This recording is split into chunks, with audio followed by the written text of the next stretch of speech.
kdo so tisti, ki se lahko uvrstijo, ne vem, v ožji izbor, oziroma kako pravzaprav najdete nagrajence? S čim si zaslužijo to nagrado? Ja, nagrajenci se, oziroma potencialni kandidati za nagrajence se najprej javijo na razpis, ki ga objavi Liberalna akademija. Poleg teh vlog, ki jih pač pošljajo vsi ti kandidati, pa imamo tudi člani in članice žirije to pristojnost v skladu s pravilnikom podeljevanja teh nagrad, da tudi sami predlagamo svoje kandidate.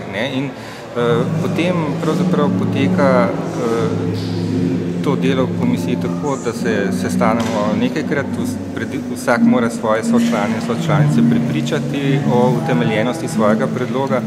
V glavnem pa sledimo tudi letos temu duhu ali kontekstu nagrad, ki ga je vzpostavila doslejšnja tradicija, se pravi neka inovativna mlada ustvarjalnost, ki se ne giblje po ustaljenih tirnicah, ki je pripravljena marsikaj tvegati v svojem umetniškem iskanju in izražanju in ki razpira nove prostore, vsaka pač na svojem področju. Se pa zgodi tudi, da se kakšno leto zapored ponovijo nagrajenci. Recimo letos je to Hanna Slak. Ja, nagrajenci na področju, ki so dobili že druge nagrade, to se seveda zgodi in temu se najbrž ni mogoče docela izogniti.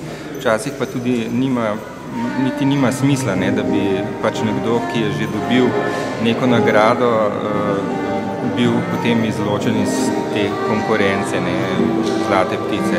Ker tu gre za nek nov kontekst, ki nekako povezuje različne umetniške izraze v neko celoto, medtem ko so druge nagrade bolj ali manj stanovske oziroma za posamezne panoge umetnosti.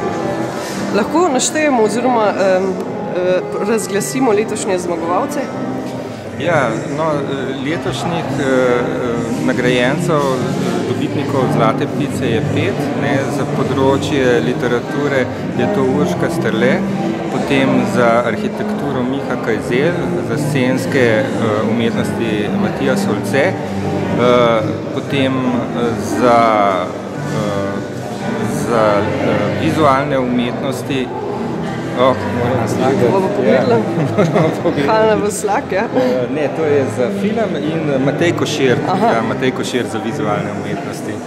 Kdo pa je sestavljal? Potem je pa še ena posebna nagrada, ki zdaj se nekaj let podeljuje, to je pa Zlato gnezdo, ki je pa namenjeno predvsem tistim neinstitucionalnim organizacijam, ki poskrbijo za dobre produkcijske pogoje, ki uveljavljajo to vrstne prakse umetniške, kot jih nagrajuje Zlata ptica. To je pa letos skupina Preglej, ki je pač uveljavila nek svojski festival dramskih pisav in promovirala deficitarno dejavnost, to je pisanje izvirnih dramskih tekstov. No in ko smo že ravno pri Zlatem gnezdu, eden od, mislim, da 2 leti nazaj, ali 2005, je bil nagrajenec za Zlato gnezdo Kino Izola Otok, ki ima letos blazne težave s finančnimi sredstvi. Kaj pa mislite o tem? Ja, to je pa taka nevralgična točka, zgleda to filmska politika oziroma filmsko uravnavanje filmske sfere na Slovenskem, ki se mi zdi, da v celotnem kontekstu, kot stvari spremljamo, je